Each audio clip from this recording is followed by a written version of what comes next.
కర్మణ్యేవాధికారస్తే మా ఫలేషు కదాచన మా కర్మ ఫలహేతుర్భూర్మాతే సంజ్ఞోస్త్వ కర్మణి. కర్మను ఆచరిస్తూ ఉండు కానీ ఫలితాన్ని గురించి ఆలోచించే అధికారం మాత్రం నీకు లేదు. ఎందుకంటే కర్మ ఎప్పుడూ ఫలితంతోనే ముడిపడి ఉంటుంది కనుక. ఇది గీతాచార్యుడైన శ్రీకృష్ణ పరమాత్మ చెప్పిన మాట. అదేవిధంగా మన పని మనం చేసుకుంటూ పోతే ఎప్పుడో ఒకప్పుడు ఫలితాన్ని పొందగలుగుతాము అనే ధ్యేయంతో తానెప్పుడూ భగవంతుని గురించి మాట్లాడుతూ ఇతరులలో ఉన్న ప్రతిభను మెచ్చుకునే స్నేహపాత్రుడు కర్మయోగి శ్రీ ఎంఎస్ మూర్తి గారు. అనన్యాశ్చింతయంతో మాం ఏ జనాః పర్యుపాసతే తేషాం నిత్యాభియుక్తానాం యోగక్షేమం వహామ్యహం అని శ్రీకృష్ణ పరమాత్మ శ్రీమద్ భగవద్గీతలో చెప్పినట్టు కళాక్షేమం వహామ్యహం అని చిత్రకళా సేవకు అంకితమయ్యి ఎన్నెన్నో ఆటంకాలను ఎదుర్కొని చిత్రకళా సేవకై 34 సంవత్సరముల పాటు 1961 నుండి 1995 వరకు నిరంతర కృషి చేసి కళకి అంకితమైన ధన్యజీవులు, కారణజన్ములు, కళానిధులు, స్వార్థమెరుగని నిస్వార్థపరులు. భగవత్ సేవగా కళాసేవ చేసి విజయవాడలో ఆర్ట్ గ్యాలరీ నిర్మాణానికి అహర్నిశలు కృషి చేసిన మహోన్నత వ్యక్తి, ధన్యజీవి, కళా తపస్వి, నిష్కామయోగి శ్రీ ఎంఎస్ మూర్తి గారు. వాల్మీకి మహర్షి తాను తపస్సు చేత పొందిన పరబ్రహ్మ తత్వాన్ని లోకంలో ఆవిష్కరింపచేయాలని తపన పడినట్టే చిత్రలేఖనంలో తాను పొందిన ఆనందాన్ని పదుగురితో పంచుకోవాలని, మన భారతీయ సాంప్రదాయ చిత్రకళలను సజీవంగా ఉంచాలని ఆరాటపడిన మహావ్యక్తి శ్రీ ఎంఎస్ మూర్తి గారు. కళ అనేది జన్మాంతర సుకృత ఫలంగా లభ్యమవుతుంది అని అందరికీ తెలుసు. రాతికి జీవం పోసి రూపం తెచ్చేవాడు శిల్పి. గీతలకు జీవం పోసి రాగమయం చేసి అనంత విశ్వరూపాన్ని తన పిడికడంత గుండెతో భావించి కుంచెను కదిలించి చిన్న కాన్వాస్ మీద సృష్టినంతా చూపగల సూక్ష్మ తత్వవేత్త చిత్రకారుడు. భగవద్దత్తంగా తనకు లభించిన దానిని పదుగురిని రండి రండి స్వీకరించండి అంటూ పిలిచి పంచాలనే తపన కలవారే ఆత్మజ్ఞానులు, పరమాత్మకు ప్రీతిపాత్రులు. ఆ కోవకి చెందినవారు శ్రీ ఎంఎస్ మూర్తి గారు. ఎంఎస్ మూర్తిగా పిలువబడే శ్రీ మంచిరాజు సూర్యనారాయణమూర్తి 1924 సంవత్సరం నవంబర్ 14వ తేదీన శ్రీమతి అన్నపూర్ణమ్మ, శ్రీ సుబ్బారావు దంపతులకు అమలాపురంలో జన్మించారు. వీరి స్వగ్రామం భీమడోలు, పశ్చిమ గోదావరి జిల్లా, ఆంధ్రప్రదేశ్. వీరి తండ్రి ఆనాటి బ్రిటిష్ కాలంలో డిప్యూటీ కమిషనర్ ఆఫ్ పోలీస్ గా పనిచేసి ఉన్నారు. చిన్ననాటి నుండి చిత్రకళపై వారికి ఎనలేని మక్కువ. 6 సంవత్సరముల వయసులో కూడా చరిత్ర పుస్తకంలోని బొమ్మలను చూసి ఎన్నో డ్రాయింగ్స్ గీసేవారు. కోనసీమలోని ప్రకృతి అందాలను చూసి ఎన్నో చిత్రాలను గీస్తుండేవారు. 8 సంవత్సరాల వయసులో సైన్స్ ఎగ్జిబిషన్ కు స్కూల్లో ఎన్నో డ్రాయింగ్స్, సైన్స్ కు సంబంధించిన చిత్తరువులు గీసేవారు. 16వ సంవత్సర ప్రాయం నుండి 20వ సంవత్సరం వరకు ప్రముఖ చిత్రకారుడు శ్రీ మొక్కపాటి కృష్ణమూర్తి మరియు రచయిత చిత్రకారుడు శ్రీ అడవి బాపిరాజు గారి వద్ద చిత్రకళలో మెళకువలు నేర్చుకున్నారు. చిత్రకళలో వీరికి శ్రీ అడవి బాపిరాజు గారు ప్రధాన గురువు అని చెప్పవచ్చు. శ్రీ ఎంఎస్ మూర్తి గొప్ప జాతీయతావాది. క్విట్ ఇండియా ఉద్యమంలో పాల్గొన్నారు. 1938 ఎన్నికలలో కాంగ్రెస్ పార్టీకి ప్రచారం చేశారు. విద్యార్థి దశలో అనేక ఉద్యమాల్లో పాల్గొన్నారు. 1944 సంవత్సరంలో వీరికి రంగనాయకితో వివాహమైంది. వీరికి 9 మంది సంతానం, 7 మగపిల్లలు, 2 ఆడపిల్లలు. జ్యేష్ఠ కుమారుడు ఆనంద స్వరూప్, ప్రఖ్యాత జాతీయ చిత్రకారుడు. ఒక కుమారుడు డాక్టర్ ఎంఎస్ఆర్ మూర్తి, అంతర్జాతీయ శాస్త్రవేత్త. మరొక కుమారుడు Saibabu, Andhra academy of arts ప్రస్తుత కార్యదర్శి. శ్రీ ఎంఎస్ మూర్తి తండ్రి చిన్న వయసులో చనిపోవటం వలన ఇండియన్ ఆర్మీలో 2 సంవత్సరాలు పనిచేసి అక్కడ ఆరోగ్యం సహకరించకపోవటం వలన ఎంప్లాయ్మెంట్ ఎక్స్చేంజ్ మెడ్రాస్ లో కొంతకాలం పనిచేసి తదుపరి 1948 నుండి 1980 వరకు 32 సంవత్సరములు ఆల్ ఇండియా రేడియో విజయవాడ కేంద్రంలో సాధారణ పరిపాలనా విభాగంలో పనిచేశారు. కేవలం చిన్నారులకు డ్రాయింగ్, పెయింటింగ్ నేర్పించాలనే తపనతో సిద్ధార్థ పబ్లిక్ స్కూల్ విజయవాడలో 5 సంవత్సరాలు పనిచేశారు. తనలో నరనరము జీర్ణించుకుని ఉన్న తపన తాను నేర్చిన చిత్రకళను అందరికీ పంచాలని, తాను నమ్మిన భగవంతుని, ఈశ్వరుని అందరూ ప్రార్థించాలని, అందరూ సుఖ సంతోషాలతో ఉండాలని ఎల్లప్పుడూ కోరుకునేవారు. ఆ మార్గంలోనే 1961 సంవత్సరంలో అటువంటి ఆలోచనయున్న శ్రీ కొప్పాడ వేణుగోపాలరావు గారితో కలిసి ఆనాటి ఆంధ్రజ్యోతి సంపాదకులు, రాజ్యసభ సభ్యులు శ్రీ నార్ల వెంకటేశ్వరరావు గారితో కలిసి వారి సహకారముతో ఆంధ్ర రాష్ట్రంలోని నలుమూలలో ఉన్న చిత్రకారులందరినీ తాను సమన్వయకర్తగా ఆహ్వానించి చర్చలు జరిపి చిత్రకళ అభివృద్ధి కొరకై ఏప్రిల్ 9వ తేదీ 1961వ సంవత్సరమున ఆంధ్ర అకాడమీ ఆఫ్ ఆర్ట్ అనే చిత్రకళా సేవా సంస్థను శ్రీ నార్ల వెంకటేశ్వరరావు అధ్యక్షులుగా, ఎంఎస్ మూర్తి కార్యదర్శిగా ఏర్పడడంలో ప్రముఖ పాత్ర వహించారు.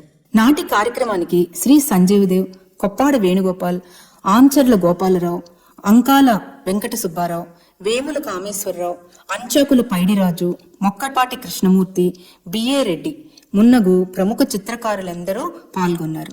ఆనాటి నుండి 12/12/1995 తుదిశ్వాస విడిచే వరకు సంస్థ అభివృద్ధికి కార్యదర్శిగా, అధ్యక్షులుగా ఎనలేని సేవలు చేశారు. 1961 సంవత్సరంలో ఆంధ్ర అకాడమీ ఆఫ్ ఆర్ట్స్ అని సంస్థ స్థాపించిన నాటి నుండి అదే ఆయన శ్వాస, ఊపిరి, ప్రాణము. సంస్థ అభివృద్ధికి అహర్నిశలు కృషి చేసేవారు. 1962 సంవత్సరంలో ఆంధ్రప్రదేశ్ లలిత కళా అకాడమీ, 1968 సంవత్సరంలో కేంద్ర లలిత అకాడమీ గుర్తింపు సాధించడంలో ఎంతో కృషి చేశారు. ఆంధ్ర అకాడమీకి సొంత కార్యాలయం లేకపోవటం వలన కొంతకాలము శ్రీ నార్లవారి ఇంట్లో, తర్వాత కొప్పాడ వేణుగోపాలరావు గారి ఇంట్లో, తదుపరి కాట్రగడ్డ నరసయ్య గారి సహకారంతో మధు గార్డెన్స్ మొగల్రాజుపురంలో, రైల్వే ఆఫీసర్స్ క్లబ్లో, ఇంకా తర్వాత ఆర్ట్ గ్యాలరీ వచ్చే వరకు ఎంఎస్ మూర్తి నివాసములో కార్యక్రమాలు జరుగుతూ ఉండేవి. శ్రీ ఎంఎస్ మూర్తి చిత్రకళా సేవలో చేసిన అనేక కార్యక్రమాల్లో కొన్ని 30కి పైగా వార్షిక చిత్రకళా ప్రదర్శనలు, రాష్ట్రపతి భవన్ యందు చిత్రకళా ప్రదర్శన, విజయవాడ దగ్గర సమీప ప్రాంత చిత్రకారులతో జాతీయ, అంతర్జాతీయ కళామేళలో పాల్గొనటం, చిత్రకళా గోష్ఠులు, సదస్సులు నిర్వహించటం, చిత్రకారుల క్యాంపులు, పాఠశాల, కళాశాల విద్యార్థులకు డ్రాయింగ్, టీచర్లకు, యువకులకు, మహిళలకు చిత్రలేఖన పోటీలు, చిత్రకళకు సంబంధించిన గ్రంథాలయ నిర్వహణ, ఉండవల్లి రాక్ కట్ ఫెస్టివల్, ప్రముఖ చిత్రకారులను సత్కరించుట మున్నగునవి. 1956 సంవత్సరంలో తిరుమల తిరుపతి దేవస్థానం ఆహ్వానం మేరకు తిరుపతి శ్రీ వెంకటేశ్వర స్వామిని చిత్రించి ద్వితీయ బహుమతి పొందారు. శ్రీ ఎంఎస్ మూర్తి వేసిన అనేక దేవతా చిత్రాలు ఈనాడు సాయిబాబా గుడి, అరండల్పేట, గుంటూరులో ఎందరో భక్తులచే ఆరాధింపబడుతున్నాయి. విజయవాడ రైల్వే స్టేషన్, ఆకాశవాణి కేంద్రంలోనూ వారు గీసిన చిత్రాలు మనకు కనబడుతుంటాయి. నృత్యానికి సంబంధించి ఎన్నో చిత్రాలను గీసి కూచిపూడి నాట్య కేంద్రానికి అందజేశారు. చిత్రకళకు సంబంధించి రేడియోలో ఎన్నో ప్రసంగాలు చేయటంతో పాటు మద్రాసులో జరిగిన తెలుగు ప్రపంచ మహాసభల్లో శాతవాహన శకం నుండి ఆధునిక యుగం వరకు చిత్రకళా రంగంలో ఆంధ్రుని సేవ అనే అంశంపై మాట్లాడారు. రాష్ట్ర లలిత కళా అకాడమీలో దాదాపు 15 సంవత్సరాలు ఫైనాన్స్ కమిటీలోను, జనరల్ కౌన్సిల్లో సభ్యునిగాను ఉన్నారు. National museum of arts, New Delhi వారు వీరి సేవలను గుర్తించి సభ్యత్వం ఇవ్వటం జరిగింది. మొదటి ప్రపంచ మహాసభల్లో ప్రముఖ చిత్రకారునిగా సన్మానింపబడి తరతరాల తెలుగు చరిత్ర మ్యూజియంకి ఒక గొప్ప చిత్రాన్ని గీసి అందించారు. విజయవాడ నగరంలో ఎందరికో వందల కొలది చిత్రకళ నేర్పించారు. ప్రభుత్వ నిరుద్యోగ పథకం కింద ఎంపిక చేసిన యువతీ యువకులకు ఉమెన్ ఆర్ట్స్ కార్పొరేషన్ వెల్ఫేర్ పథకం కింద కొందరు మహిళలకు ఉచితంగా శిక్షణ ఇచ్చారు. Art critic Joseph James, illustrated weekly editor A S Raman, national academy ఉపాధ్యక్షుడు Padmashri Bindre, P T Reddy, Kapu Rajaiah, Chandrashekar, P R Raju, K Seshagirirao, Madhava Menon, Adimoolam, Srinivasulu, Rasavelu, Reddappa Naidu, S V Ramarao, C S S Patnaik మొదలగు జాతీయ స్థాయి చిత్రకారులు, క్రిటిక్స్ ను విజయవాడకు తీసుకువచ్చి వారితో వర్క్షాప్లు, శిక్షణా తరగతులు జరిపేవారు. విజయవాడ చిత్రకారులను గంగానది ప్రవాహాన్ని, హిమాలయ అందాలను తిలకించి అక్కడున్న ప్రాంతాల్లోనే ఆన్ ద స్పాట్ పెయింటింగ్ చేయటానికి ఋషికేశ్, హరిద్వార్, బద్రీనాథ్, కేదార్నాథ్, ముస్సోరి మొదలగు ప్రాంతములకు ఎంతో వ్యయ ప్రయాసలతో తీసుకువెళ్లి వేయించేవారు. ఢిల్లీ, మద్రాస్, బెంగళూరు మొదలగు ముఖ్య పట్టణాల్లో విజయవాడ చిత్రకారుల ప్రదర్శనలు చేయుట కొరకు ఎంతగానో శ్రమించేవారు. వీరిని all India fine arts craft society New Delhi, Ankala art academy Bhimavaram, Rajahmundry Chitrakala Niketan, envoy Hyderabad, Chitrakala Sansad Machilipatnam ఇంకా ఎన్నో సంస్థలు ఎందరెందరో సన్మానించారు. శ్రీ జవహర్లాల్ నెహ్రూ ప్రధానమంత్రి, శ్రీ నీలం సంజీవ్ రెడ్డి రాష్ట్రపతి, చందులాల్ త్రివేది గవర్నర్, శ్రీ పివి నరసింహారావు మానవ వనరుల మంత్రి, కుముద్బెన్ జోషి గవర్నర్ ఇంకా ఎందరో ప్రముఖుల మన్ననలు పొందారు. శ్రీ ఎంఎస్ మూర్తి ఎక్కువగా ప్రకృతిని ఆరాధిస్తూ చిత్రాలను గీస్తూ తన జీవిత చివరి సంవత్సరాల్లో ఈశ్వరుని మీద శివం శివోహం కుండలిని వంటి అనేక చిత్రాలను అంతర్ముఖ భగవదారాధన ద్వారా మానసిక పరిపక్వతతో గీసేవారు. వాటిని ఆ పరమేశ్వరునికే అంకితం చేసేవారు. తన కళను ఏనాడు ఎవ్వరికీ అమ్ముకోలేదు, దాసోహం చేయలేదు, భగవంతునికే అర్పించేవారు. శివం చిత్రాల్లో తనదైన శైలిని ఏర్పరచుకున్నారు. వారికి ఈశ్వరుని మీద ఉన్న భక్తితో తాను నివసించు మొగల్రాజపురంలోనున్న శివాలయ అభివృద్ధికి ఎంతగానో శ్రమించి పునః ప్రతిష్ఠ కార్యక్రమం జరిపి తన భక్తిని చాటుకున్నారు. కంచి పరమాచార్య శ్రీ చంద్రశేఖర సరస్వతి స్వామి అనుగ్రహం పొంది వారిని శివాలయ దర్శనముకు తీసుకువచ్చారు. వారు చిత్రకళకు చేసిన సేవలో ముఖ్యముగా సహధర్మచారిణి శ్రీమతి రంగనాయకి పాత్ర మరువలేనిది. కుటుంబ సభ్యులందరూ అన్ని కార్యక్రమాల్లోనూ పాల్గొనేవారు. ఆర్ట్ గ్యాలరీ నిర్మాణ సమయంలో కేసీపీ ఉయ్యూరు వారు 100 సిమెంట్ బస్తాలు నిర్మాణానికి ఉచితంగా ఇస్తే నిర్మాణ ఖర్చులు లేనందున కొంతకాలం ఆ సిమెంట్ బస్తాలు ఇంటి లోపల నిల్వ చేసి తన సంతానాన్ని బయట వరండాలో పడుకోబెట్టేవారు. ఆర్ట్ గ్యాలరీ నిర్మాణ సమయంలో సహచర చిత్రకారుడు నిస్వార్థ జీవి శ్రీ వేముల కామేశ్వరరావు గారితో కలిసి గోడలు తడుపుతూ ఉండేవారు. 60 సంవత్సరముల వయసు దాటిన తర్వాత కూడా సైకిల్ తొక్కి ఆర్ట్ గ్యాలరీ పనులు నిర్వర్తించేవారు.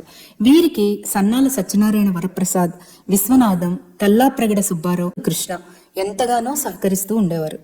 అంతేకాక విజయవాడలో ఇతర ప్రముఖ చిత్రకారులు సంజీవరావు, టి వెంకట్రావు, సి సాల్మన్ రాజు, గుంటూరుకు చెందిన నాగవర్ధన్ రావు, నరసింహారావు, విజయ్ కుమార్, ఉస్మాన్ ఖాన్, బాపట్లకు చెందిన ఉల్చి ఇంకా రాష్ట్రం నలుమూలలో ఎందరితోనూ సన్నిహిత సంబంధం కలిగి ఉండేవారు. విజయవాడకు ఫైన్ ఆర్ట్స్ కళాశాల అవసరం ఎంతైనా ఉందని అనేక సభలలో చెప్పేవారు. తాను ఆర్ట్ గ్యాలరీలో ఫైన్ ఆర్ట్ కళాశాలను ప్రారంభించాలని కొంత ప్రయత్నం చేసి ఫలించేలోపుగానే ఈశ్వర సాన్నిధ్యం పొందారు. చిత్రకళకు వీరు చేసిన సేవలకు గుర్తుగా శ్రీ ఎంఎస్ మూర్తి తన జీవితాన్నంతా పణంగా పెట్టి ఒకసారి చెయ్యి విరిగింది, మరొకసారి మోకాలు జాయింట్ జారిపోయింది. ఎందరినో అర్థించి ప్రభుత్వం ఇచ్చిన 1000 గజాల స్థలంలో జిల్లా అధికారులు దాతలు చేసిన సహాయంతో నిర్మించిన ఆర్ట్ గ్యాలరీకి శ్రీ ఎంఎస్ మూర్తి లలిత కళా ఆర్ట్ గ్యాలరీగా నామకరణం చేయటం, శ్రీ రత్నశిల్పి ఉడయార్ శ్రీ ఎంఎస్ మూర్తి కాంస్య విగ్రహాన్ని తానే తయారు చేసి ఉచితంగా అందివ్వగా ఇతర చిత్రకారుల కోరిక సహకారం మేరకు శ్రీ ఎంఎస్ మూర్తి కాంస్య విగ్రహం ఆర్ట్ గ్యాలరీలో నెలకొల్పడం జరిగింది. శ్రీ ఎంఎస్ మూర్తి ఎందరికో స్ఫూర్తి, ధన్యజీవి, జన్మ చరితార్థులు. ఈ చరాచర జీవశక్తి ఉన్నంతకాలం ఆయన ఆత్మజ్యోతి వెలుగుతూ ఎందరో చిత్రకారులకు మార్గదర్శకమే తప్పక విరాజిల్లగలదు.